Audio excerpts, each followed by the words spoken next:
So here is the next project. This bumper was on this Jeep when I bought it. It's a 2008 JK. I love the bumper. It's janky. I need to tend to some rust. Previous video, I took this off and addressed it. I obviously didn't kill it good enough. But you know, rust. Doggone, rust is bad as weeds. But anyway, there's no place for a license plate. We've got two holes here, and that's about it. And when the plate's on there, it's sitting at an angle. You can see even better this way. So I want to come up with something to better facilitate the plate and give it a janky look. And let's see what we can get figured out. Okay, 3/16 steel, and this is it in progress. We are rolling it on the inside because I don't care where the bead shows. The outside is going to be nice and clean. I'll clean all that up before I paint it. But 3/16 steel ought to take a beating.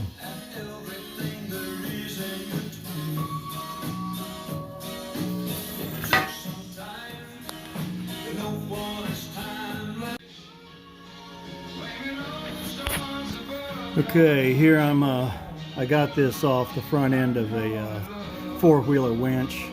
I actually cut it in half. Those are rollers on the front of the winch guide. Screw on each end. They're going to match the rivets real nice. So going to put that fella there and another one up here to screw the top on to secure the plate in, and we should be good.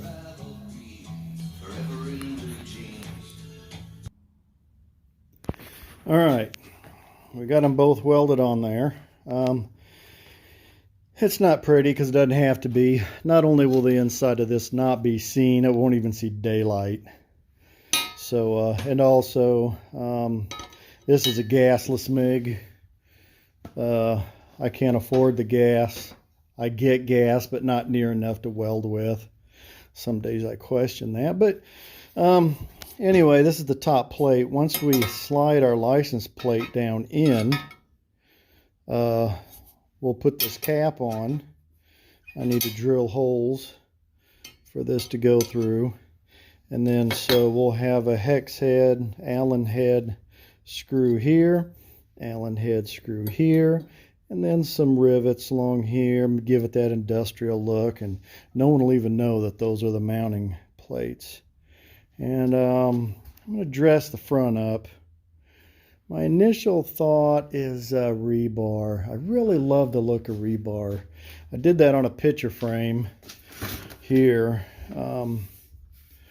I welded up.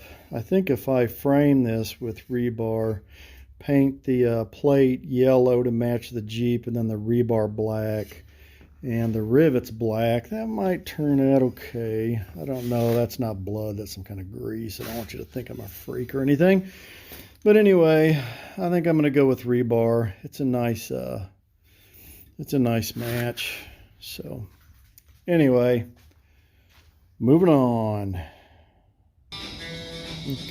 Okay, here's what I come up with. When I welded these two side plates, this little round bar stock, I got nice and I welded the first one on right here. This one I welded it on the front. I don't know, I may have gotten a little warpage. I'll grind that off smooth when I get them all on heat there. From the welder. So what I had to do was drill the hole where I wanted it. This is pretty much going to be concealed by the rebar anyway. Maybe not completely, but oh well. Put and then screw into the top plate. I'll put another one just back here, and after that, just for a little plate to sit in that groove. Frame, weld it in place, yes, sir.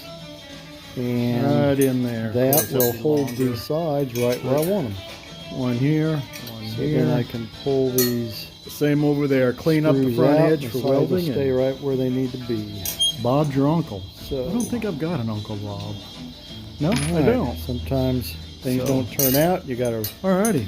improvise, overcome, and adapt.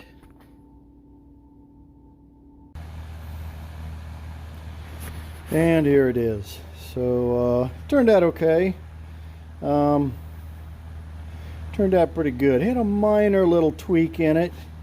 You know, it wasn't quite perfectly flat, so I put it in the old bench vise and gave it the good old tweak and got it out pretty good.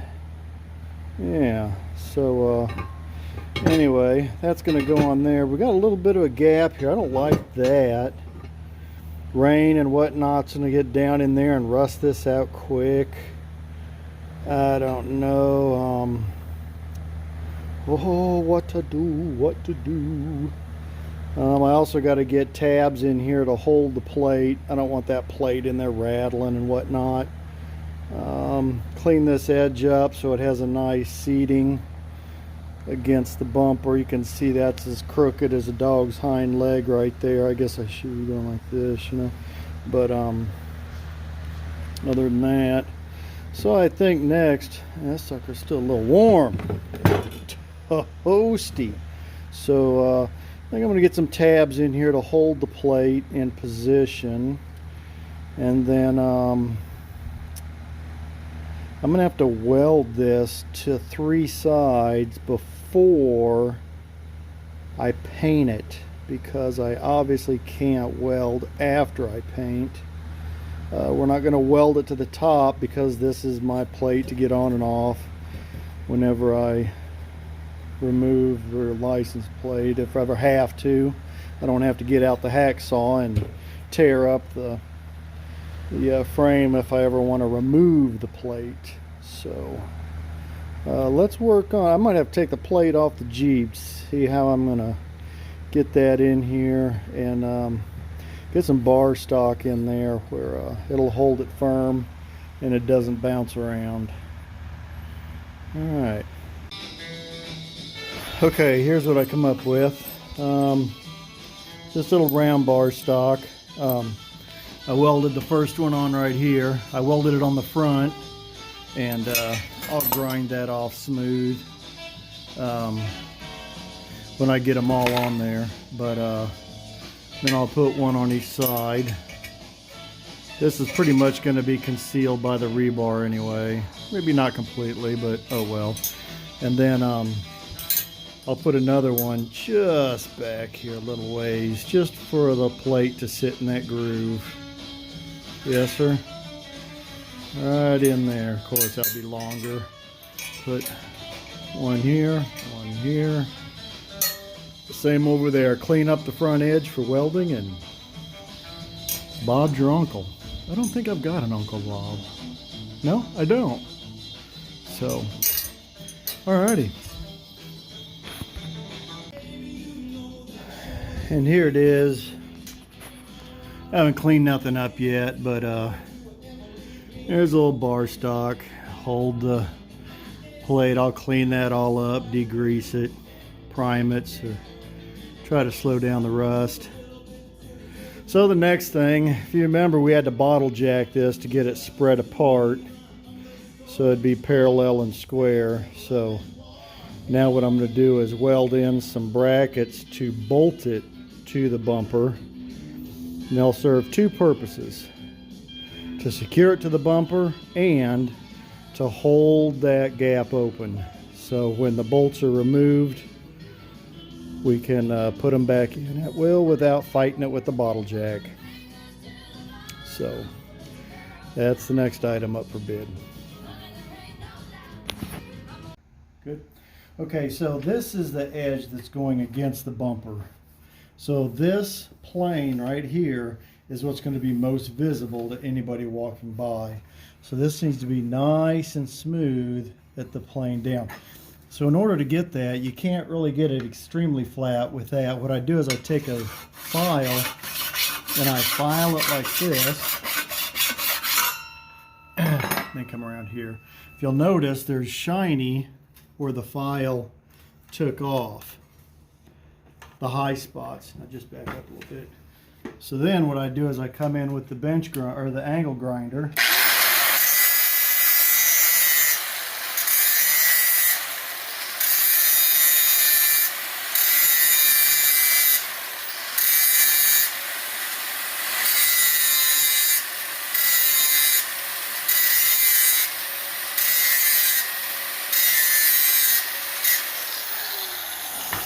Just take off those high spots and hit it again.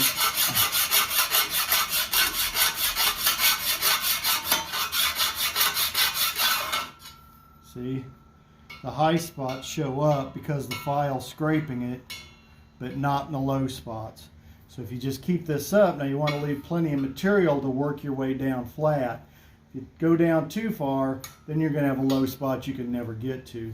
But with the bumper being black and this being yellow, some of these, I may have gone too deep right there, but it happens. So that's how I'm going to try to get that as flat as possible, because when you're walking by, that's the edge everybody's going to see. Okay, here it is. All right, we obviously I didn't go with the yellow.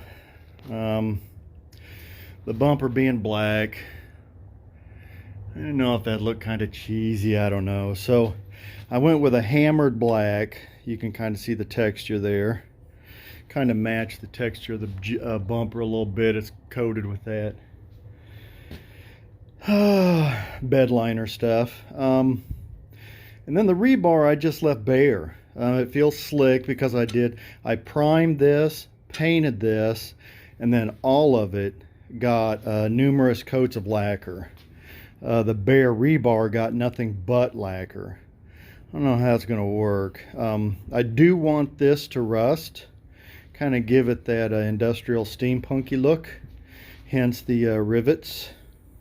So what I did was I bought these rivets on Amazon. Let me see here. That would be let's see here. I bought them at a Hanson Rivet Supply, and this was a bag of, shoot, I don't know, it says a half pound. I don't know how many, but there's a good bit of them in there. And there we go, Hanson Rivet Supply, and they came really quick too, very quick delivery.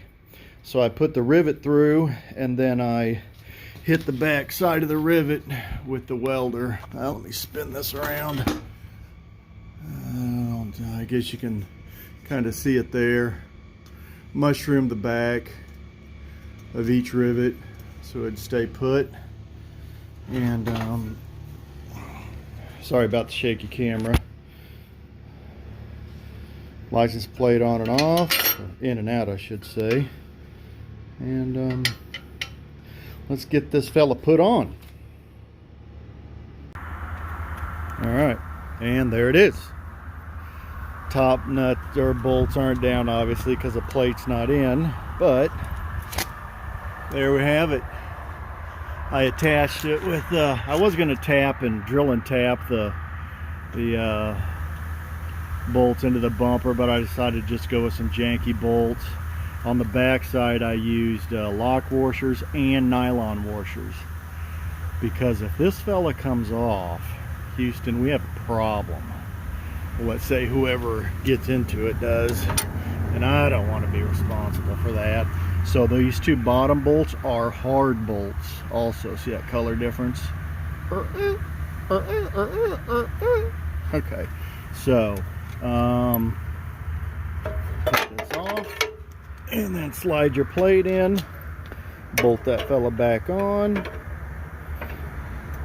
and there you go. So call that good to go. Alrighty, so I had some movement in this, so I went and got some neodymium magnets from a perpetual motion idea I had and still work with in the back of my mind. So I got two on each side, one way down there, and no more rattle. So, and the wind, I think we're good. Yeah. Should cut a slot here. I could have myself a bank. Alrighty. Onward, onward.